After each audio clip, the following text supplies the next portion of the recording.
Hey kids, howdy and welcome to Conscious Embodiment, Astrology and Dreams with Dr. Michael Lennox. It's January 6th. We're in the second week of the new year.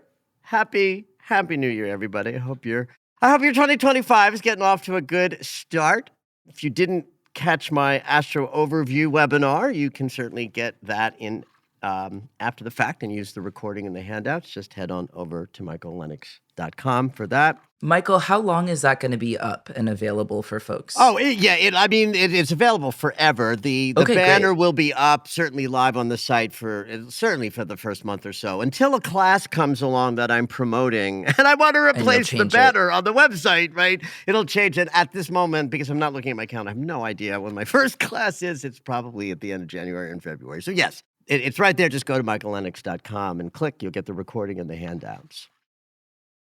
So we had a question from Amy that I thought was interesting because I've been through this. I'm carrying a friend through this right now as we speak, and I've had a lot of experience over the years with Pluto transiting somebody's rising sign. So for all y'all who are listening and know your rising sign, if you have a rising sign in any of the early degrees of Aquarius, Pluto's going to cross your rising sign in the next year or so. And it is one of the most sensitive transits and transformational transits there is in astrology. So let's read Amy's email. She says, "Hi. A few weeks ago on the podcast, you talked about how a Pluto transit in someone's rising sign is the most intense transit someone can experience. This piqued my interest when I heard it because I'm a Sagittarius rising and Pluto was in Sagittarius for most of my early childhood experience. Pluto went into Sagittarius when I was 1 month old. Very honestly, I don't remember most of my childhood. So this made me curious about and this is what I thought was interesting. What your thoughts on a Pluto transit like this during someone's childhood, and what this type of transits may look like for children who aren't quite able to consciously engage in the transformative aspects of this transit. Thanks, Amy." So having lived through Pluto transiting my rising sun, ironically also Sagittarius rising, this happened back in my late 30s. I have a lot of knowledge about this transit, both personally and because it is the most sensitive transit. I've noticed it every time I've ever worked with somebody. And the reason why it's the air quotes most sensitive transit or the most transformational is because we're talking about the slowest orbit with the fastest point. And that taps into rules about astrology. One is in transit land, we say the slowest planet wins. So the slower the orbit, the more weight that planet carries in transits. And a conjunction is the most intense transit there can be when a traveling planet is where something was at your birth. And in a natal chart, it's the opposite. The faster the thing that creates the point, the more sensitive it is as a point to receive transits from other planets. So the rising sign is created by the 24-hour spin of the Earth. That's faster than the moon's orbit or the sun's orbit or any of the planetary orbits. So therefore, the rising sign, when you know what time you were born, is the most sensitive point in the chart. When you put these two things together, slowest planet, most sensitive point, wild shit happens. That just sounds like so rough. That just sounds like a year of crying. Well, it could be a year of something. In fact, one of the stories I like to tell is of a woman who knew enough about astrology to know that this was a brutal transit, and she was about to go through it, and we had a session. And when the session was over, she was sitting in her experience of the session feeling like it had not been valuable to her because she felt like I didn't tell her how to navigate it. Hmm. And I mean, you know, in that moment, I was annoyed with her. It's like, honey, the whole session was telling you how to navigate it. It's not like I didn't. It's not like I showed up to the session and said, oh, it's going to be horrible, and then didn't offer more. Like the whole session was about it. But I understood. She knew that life was going to take her down. And in anticipation of that, she wanted something from me that I couldn't possibly have given her anyway. Yeah. Another thing I can say about the transit of Pluto crossing someone's rising, you just never know what it's going to be.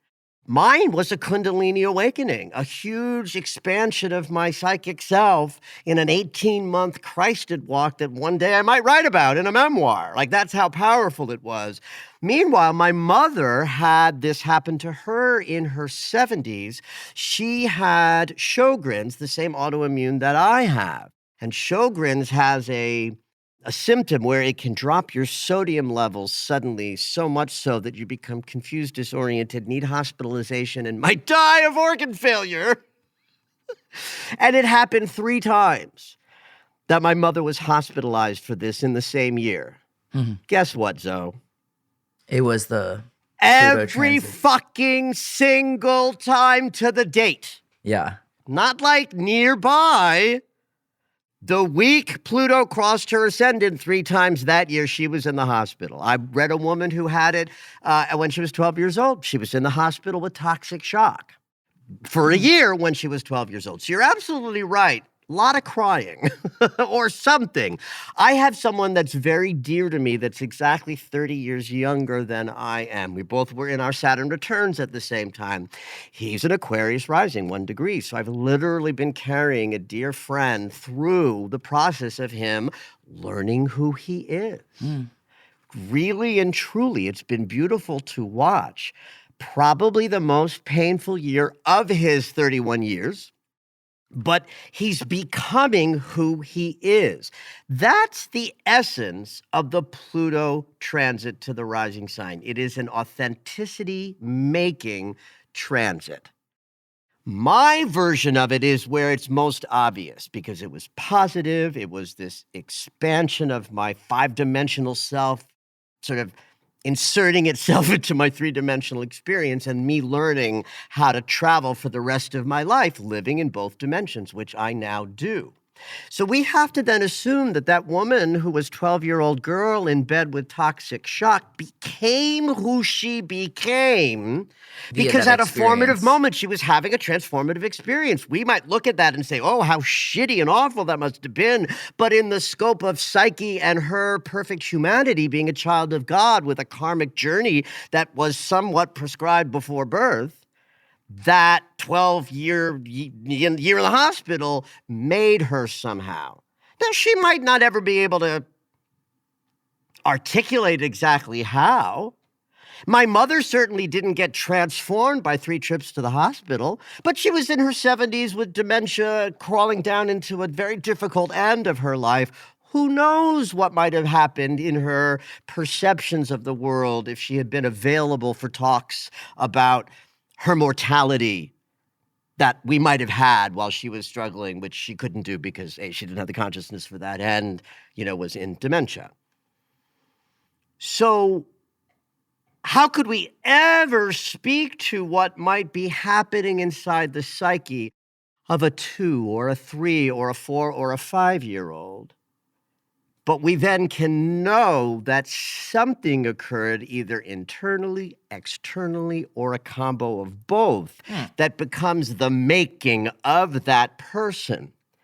That might be interesting to explore as an adult, to go back in the various ways that I teach of exploration and visiting of the past for healing purposes. I once read a man Not in a session, actually. He was someone I knew as an acquaintance, but he had all of these planetary placements in his chart such that Pluto was going to conjunct each one of these points throughout his childhood. So as an experiment, I sat down and I said, okay, you were 6. What died and was reborn then? And he told me a story. There's like, when you were 8, what was it? And it was just story after story of radical breakdowns that turned into transformations. Difficult, like he had a very challenging childhood. So I'm saying that to just sort of wrap up the answer, this probably not so satisfying answer, Amy. If we go to the purity of the archetypal purity of Pluto is death, therefore rebirth. We never have death without a rebirth. Right. We don't have one without the other, and Pluto invented that. The rising sign is how you meet the world. So a death to that, which is also a rebirth of that, is chef's kiss for becoming who you are designed to become, for better or for worse, whenever it occurs. And now, Amy, if this continues to sort of make you curious, this would be a perfect time to sort of begin a self-investigation experience of what was happening in those early years. You might learn a lot about who you are now based on the notion that even before you had abstract thought and could function in the world, interacting with high ideas through your cognition, you were changed. And how you meet the world today is impacted by that. What an interesting exploration that might be.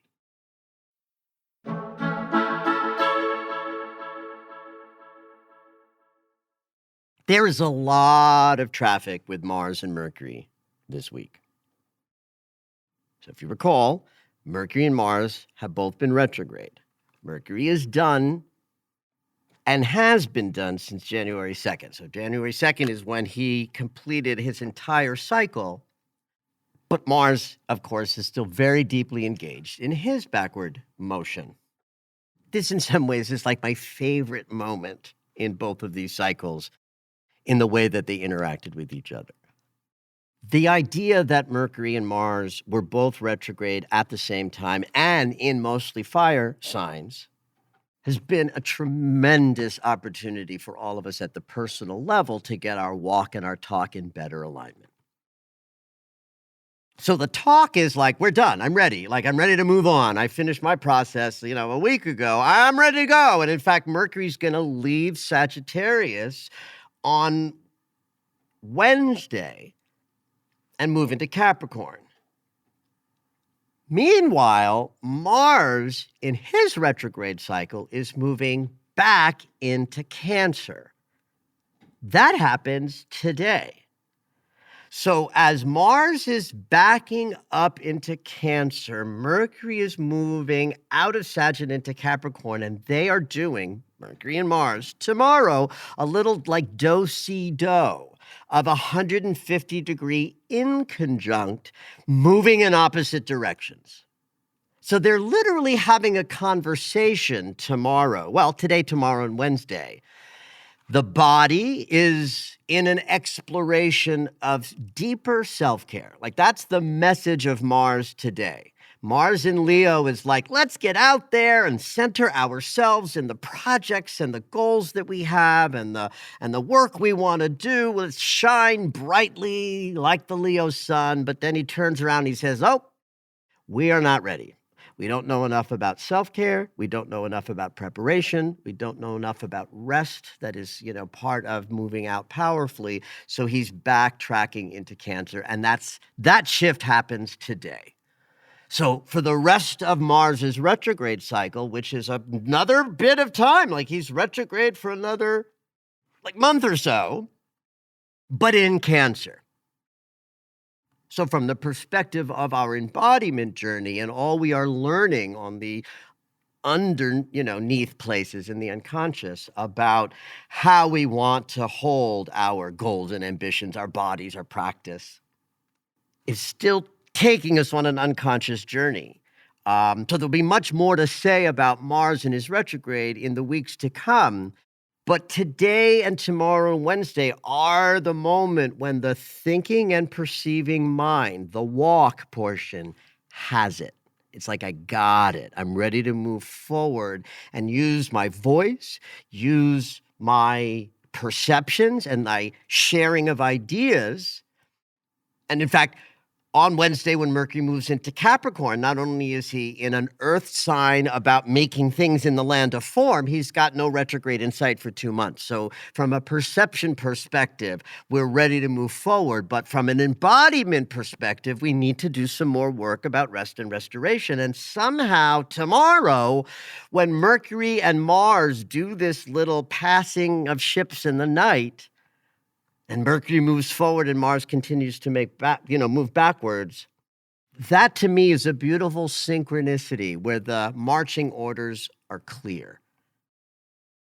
See where you're going, where you're moving next. Don't shy about it. It's like you're clear as fuck about what you want to do. Don't second guess that. We've been through a lot to try to figure this out. And just also know that when it comes to the habits of your embodiment, how you're treating your body and your goals and your sex life and your relationship to anger needs more work.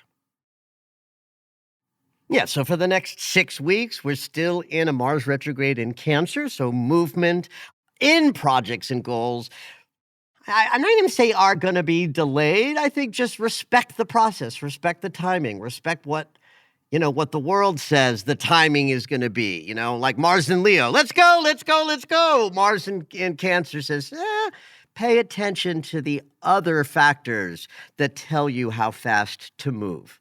Most especially, does your body need a little more rest before movement, and honor that. And for the next 2.5 weeks, starting on Wednesday, our minds are clear about how to build stuff. It's a perfect place for Mercury at the beginning of a year when we're sort of thinking about building stuff for the year ahead, that we have a couple of weeks where the mind, perceptions, and our voices and negotiations are grounded by this idea of purpose and the attainment of the goal and why we want to do what we want to do.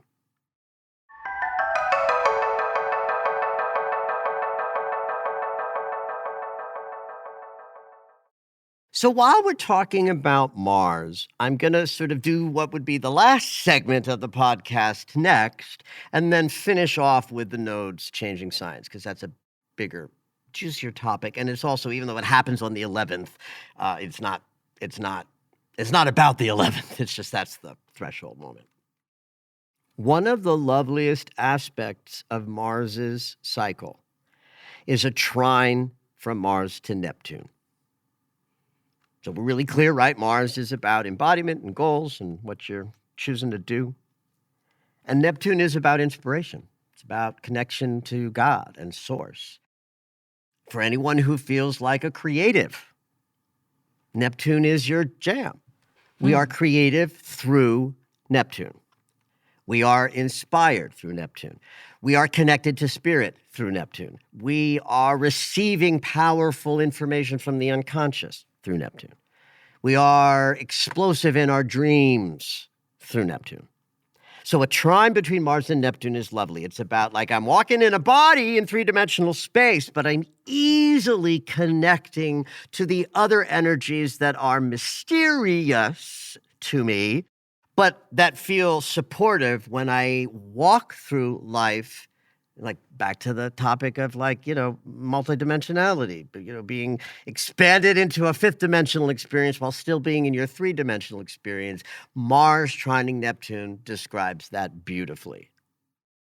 So part of what this whole retrograde cycle has been about, or what it has made available to us, or what I should say is making available to us, is transformations on the unconscious level, retrograde, about how you're living in your body, Mars, that allows you to be in a three-dimensional experience where your feet are, but simultaneously receiving the inspiration and energetic support through a spiritual practice that connects you to an actual structured place where that multidimensionality guides us.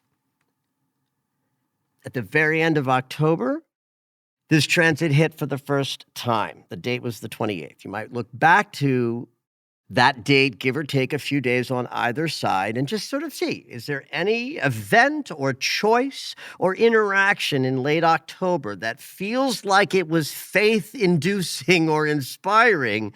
There may be ways in which those themes are returning now. If you see something clearly, work with that. Understand that there is a connection. If you don't try too hard. Mars' retrograde is not short. This won't return till April. He doesn't go direct till late February, so we're still in deep process. But understand, too, that the weekend, Sunday specifically, has a lovely opportunity available for all of us to feel that deep connection in our embodiment. I will certainly be remembering that as I do my practice that I do pretty much daily, because I will expect to be really lifted up juicily by letting my body connect to spiritual dimensions that day. But it's also a good moment to look inward to see, irrespective of whether late October started a narrative or not, look over the weekend to, on a practical level, how are you moving through your life as if you were supported by spirit? Like if I arrested you next weekend for being deeply spiritually connected, would I be able to convict you? And I want to hear a resounding yes, certainly next weekend. So have at that. So the nodes change signs on Saturday. This was, of course, a big topic in the Astro Overview, so some of you may already be familiar with much of what I'm going to say about this. So let's just start with what the nodes of the moon are. This is all math and geometry. It's like back to 8th grade where the teacher's saying there's a point in space, click, and there's another point in space, slashes of chalk. That's a 45-degree angle. Who knew when I was sitting in 8th grade? I think I had a very, very big crush on my geometry teacher, too, because he was hot. Mr. Mancuso. Oh, yes. I'm mentioning, though, that the geometry and the points in space in geometry class, because I want you guys to get that the nodes of the moon are a thing. They are an actual structure in the movement of physics, or the physics of movement, I guess is the better way to say that. So they're not like abstract. They are measurable by astronomers and then interpretable by astrologers. Astronomers look at the movement, astrologers interpret the movement. So you've got this zipping orbit of the moon around the Earth, and then you have another circle of an orbit, the zipping Earth around the moon. So if you're not driving right now, picture those two circles in space. And if you are driving, do it, with your eyes open. Because of the way these bodies interact with velocity and interactivity that is driven by gravity, etc., I am no physicist, so my language is the amateur language of something I barely understand. There's a vector of energy that shoots out in front of the system that we would call the north node of the moon. And a vector of energy that's its exact opposite we call the south node of the moon. So let's start with what the nodes of the moon are. So even though they're abstract, they're these, we call them a point, not a planet, right? Because there's no body in the movement of the north node or the south node of the moon. The nodes of the moon are structural. They are the physics of an artifact of energy from one orbiting path, the moon's orbit around the Earth, crossing the path of the Earth's orbit around the sun. So the whole mechanism angles and shifts. And from our perspective here on Earth, if we were like looking up and calculating where these nodes are pointing, they have a path that they carve out that moves through the zodiac, just like every other planet. What's interesting, though, is that it's not about the forward movement of a planet, so the nodes don't move forward through the zodiac. It's this artifact of moving energy that we're measuring. So from our perspective here, they appear to move backwards through the zodiac. And it takes 18 months for these nodes to appear to move 30 degrees, the width of a sign. So if you've got that so far in your mind's eye, know this.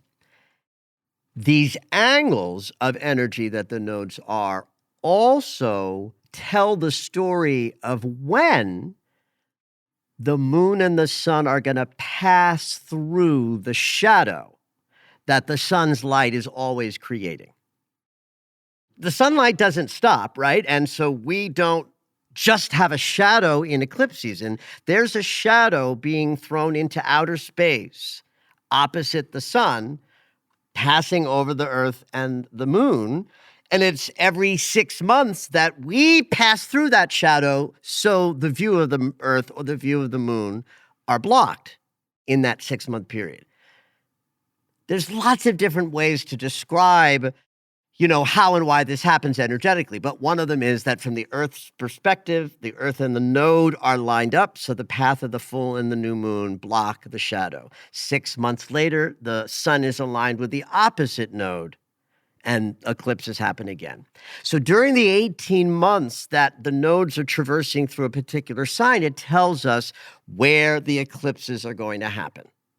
So for the last 18 months, the North Node has been in Aries, and the South Node has been in Libra. So we've been saying that eclipses are transformative energies that have been moving us away from the shadow of Libra, passive aggression, not willing to move or take risks, like peace-loving and so greatly that you don't ever take any action and get moving. All the shadow of Libra. North Node eclipses have been empowering us to start up and get a little fired up, to move in an Aries kind of way. Cardinal fire, I'm ready to begin. So because the nodes are moving backwards, the North Node is moving into Pisces. The South Node is moving into Virgo. This sets us up for the eclipses in 2025 and the first half of 26. To take place in the proximity of Virgo and Pisces. It means the Virgo and Pisces houses in all y'all natal charts, if you know where that is, tells a story of the Virgo house being ready to drop and release some of its content that might hold you back from a more powerful experience of your life. And the Pisces house in your natal chart will show you where there's likely to be dramatic forward movement possible.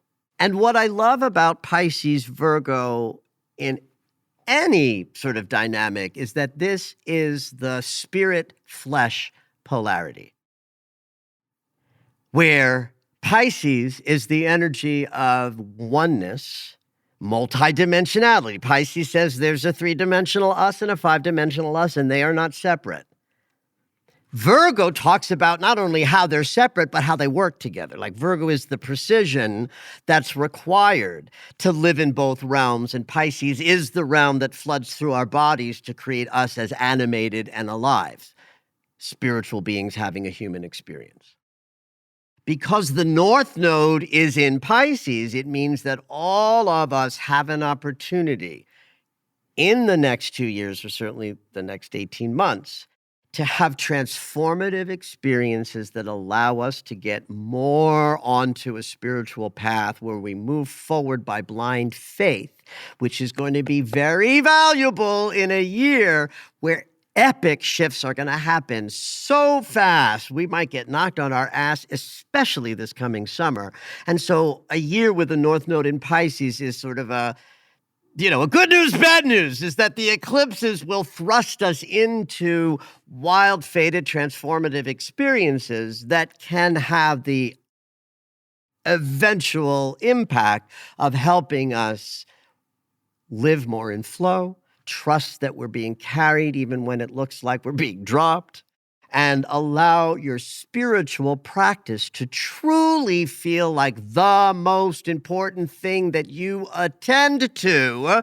Because if and as you do that, all of the rest of your life will fall into place better, because that's what happens when you prioritize your connection to the universe that invented you. And Pisces not only understands this, Pisces invented it. Have at it. Did you know that Michael has a daily astro alert? If you enjoy hearing the weekly astrology, you might like knowing more about each day. When you subscribe for the daily astro alerts, you'll get an in-depth explanation of the day's astrology sent right to your email.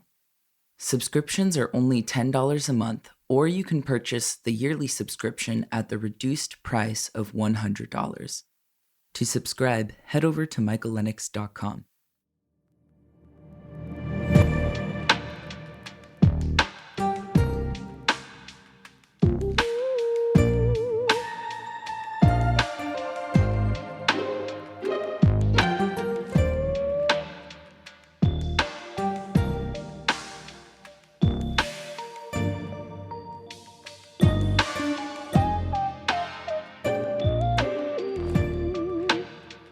All right, it's dream segment time.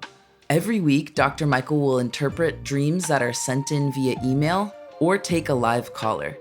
If you would like your dream interpreted on the podcast, you can go ahead and email us at dreams@michaellennox.com. Hopefully your dream will make it onto the show.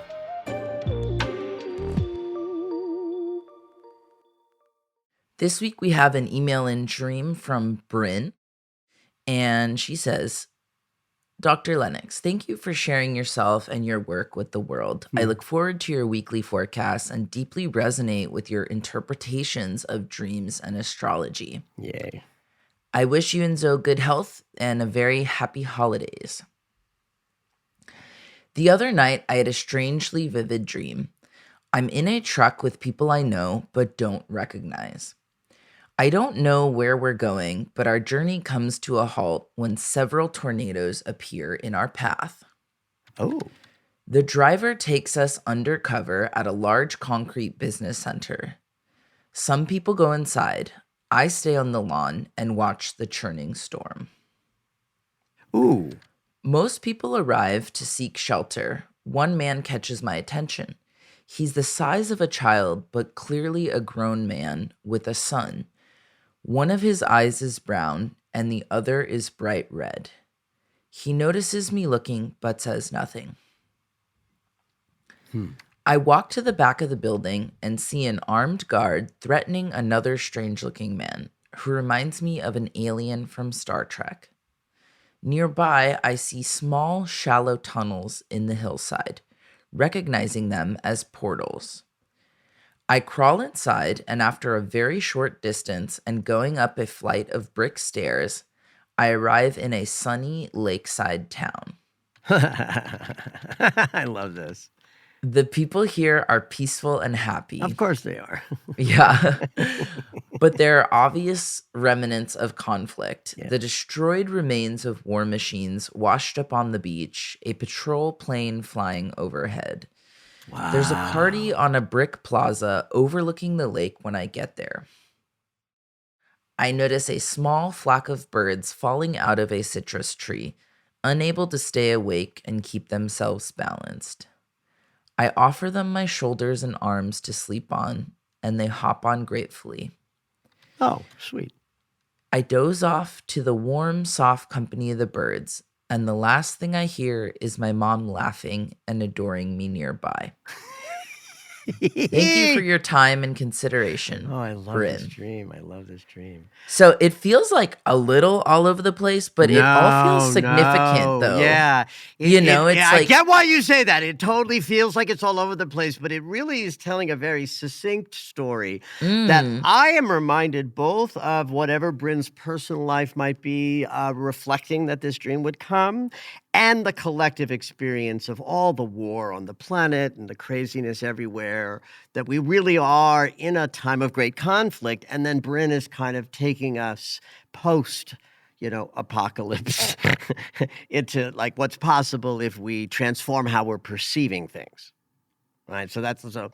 I remember there was a dreamer not too long ago there was a portal in her dream. Can you remind me what portals mean, Well, or any they all mean portal, different things? the fantasy endemic to a portal is immediate transfer, immediate transfer to someplace else, Mhm. right? So the essence of the meaning would be wherever I am, I'm going to transport to someplace else dramatically, meaning I don't need to change to get to the new place. I don't have to adjust anything. There's no, secret, like, it's not the Sphinx asking me to do a riddle. Like the portal just says the universe is inviting you to go to an unknown transformation of complete mystery, but you'll be someplace completely different. And I hard pressed for anybody to come up to a portal and not move through it, Right. out of curiosity, if nothing else. So I think that the portal in Bryn's dream can be both about here now in this time and where we might get to in a future time. And it also, on a personal level, I think it reflects Bryn's capacity to transform her perceptions of things right now and find inside of her grace and peace. It's there, but she has to go through the portal to get it. Okay, so let's start at the top of her dream. That if we're in a truck, right, with people, then we know that we're in a consciousness of forward movement that isn't exactly just personal, right? It's not about Bryn's journey on her own. Like if it were Bryn in a car, I'd be like, Bryn, you're dreaming about the larger aspect of your life and where you're going next. If Bryn was walking, I'd be like, Bryn, you're dreaming about your deeply personal experience inside your own skin. But in a truck with people, then there's like, I'm part of others. I know them, right? So that means these are my humanity. They might even be thoughts that live inside of Bryn's head, right? That the truck is Bryn, but all the other thoughts. Let's just pretend for a moment that the truck and the people and this first part of the dream really is the perceptions that are happening for Bryn passively. In other words, she's dropped into a world that's fucking mad.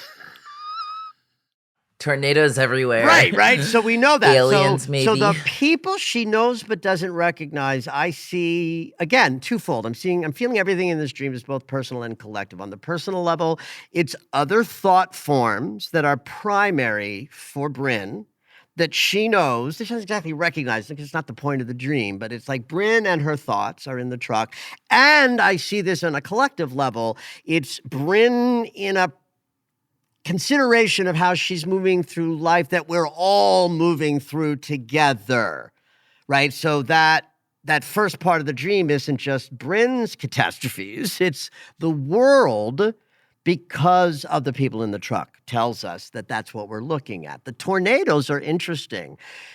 Think about how they're formed. You need to form a tornado, you need moist air at the bottom and cold air above. That's how the spin happens, right? Heat rises, cold drops. So when you have hot, moist air below and cold air above, the drop of the cold air and the rising of the warm air can be so dynamic, it can spin into a tornado. So we look at emotions through water and intellect as air. And so a tornado is a change or a cataclysm or something you can't control. Yes. Destructive. Yes. So that means it's utter change. And we don't know where the change is going to go with a tornado, right? That's another aspect of this symbol is like, we don't know where the destruction's going to go, but we do know it has something to do with being unable to match how we feel about things and what we're thinking about things. Air that's cold is thought, warm, moist air, feelings. This is interesting to me that all of the other thought forms go to like check out like the business. Like, what's the business at hand? They go into the concrete business center. Bryn stays on the lawn. Right there says there's a valuing of the organic. There's a valuing of like being in this and watching it from a curious place as opposed to escaping like most of the thought forms did. You know, this man with the child-sized man with a son. I would certainly, if Bryn were here, I want to know more about like what that felt like in the dream. So with the little information I have, we certainly know that this person is some sort of a guide. Everyone else in the dream is just like a person, random, they don't pop. Where this guy pops, he comes out Details. like here I am, eye like I'm color. here, I'm in this dream, I'm a messenger, I am something. Right. And because it's unknown and there's a little bit of a funny little thing with a different colored eye, then we know it's a construct of Bryn's psyche that I think has something to do with innocence. Something, well, let me go with the eyes first and then backtrack up to what I'm making of the small man and the sun. If one eye is red, and I'm going to make the assumption that it was, like bright red and not like pink eye. It's not like, oh, you have conjunctivitis. It's like, no, I think like the pupil I've was got red. an ability to see something. Whether it's I see red, which is a colloquialism for rage and anger. I see. It's like I can look at the two eyes and saying, I'm the one who can see what's going on and be enraged. I see red. But I can also see clearly, right? One eye sees red and one eye sees clearly. So if we're looking at the red eye as anger, this guide is the part of Bryn who can see the world as it's happening and have some feeling about it, but also not. I also have to throw this in because Bryn's not here. I'll throw this other side in. Red is the color of the root chakra. The root chakra's message is, am I safe? Do I have all my needs met? So this guide with one clear eye and one red eye could also be the part of Bryn that keeps her grounded when things are insane. And she can respond to both. Bryn, you can relate to both ways the image plays up. And ultimately, it's your dream, so you have to, you get to decide whether either of these images resonate for you or both or neither. There's something about the man being child-sized that makes me think that it's about older ideas of help and safety in Bryn's psyche, right? Where the sun might represent a newer version that's maybe only 6, 7, 8 years old in Bryn's life, right? That the child-sized man is the pre-installed sense of safety or whatever, however we're going to interpret this guy, and that there's a son with him says, as Bryn has grown in age and wisdom, there's a younger aspect of self that is available for the help that this figure is offering, whatever we decide that help is going to be. Now, I love this little moment of the guard threatening the alien. Because remember, we're going to look at everything in this dream as part of Bryn's psyche. So a guard is a warrior. A warrior decides what's right and what's wrong, and that's all they can do. There's no shades of gray in the warrior. So if the warrior aspect is there, then it's Bryn's psyche of judging things as either good or bad or yes or no. So I'm going to interpret the alien as new thoughts. Fresh ideas that are alien to the old structures of Bryn's perception that are in the process of being transformed. And there's parts of Bryn that will think this is a threat. Just like the parts of Bryn who go into the concrete building and are afraid to stand and be curious about the changes to come, where Bryn is not. She sits on the lawn and watches the storm. To me, that's a very elevated way of moving through life. I think that's a big thing to think about, Brian, that image in the dream tells me that you're ready to be in life's changes and transformations with less fear and more curiosity. So then comes your favorite thing, the portal. Yeah. Right? So the portal takes her to a new consciousness, right? She crawls inside of it. That means she's got to get like small again. I think that's interesting. Uh, um, Even the brick stairs tell me there's structure to this place, right? That we're going to. And this is a place where the conflict is recognized, but it's over. Right? There's Yes. evidence of a conflict. There are war machines. So this is where then I split into like, my psyche goes, well, it's a collective dream and a personal dream. So on a collective place, like, what if this second part of the dream is sort of the aftermath of like the current moment on the planet where we've got a couple of different wars and a civil war brewing here in the United States. And we will get through this time. There will be a moment when all of this conflict is behind us. And the idea of this coming into Bryn's dream now might be the helpful sort of thing of like, we got this. There will be a day when the war machines will be no longer in use, but reminders of past conflict. And in that place, I love this image, even though you could say, well, the birds falling out of the tree must be like bad. But we got to look at the story that the dream is telling. The story of the dream is not that birds fly out of a tree. The story in the dream is that birds fly on top of Bryn.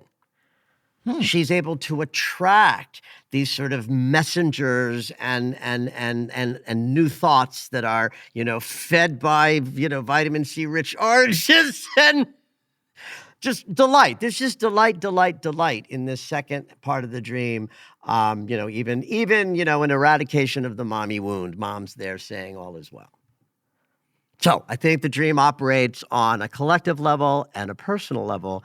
And I think it's a beautiful and juicy dream to have on the podcast as we step more earnestly inside of this year that promises enormous instability and great changes ahead. Thank you for listening to Conscious Embodiment, Astrology and Dreams with Dr. Michael Lennox. You can find us on Apple Music, the iHeartRadio app, and anywhere you find your favorite shows. Head on over to michaellennox.com for information on astrology readings, the Daily Astro Alert subscription, upcoming classes, and to join the mailing list.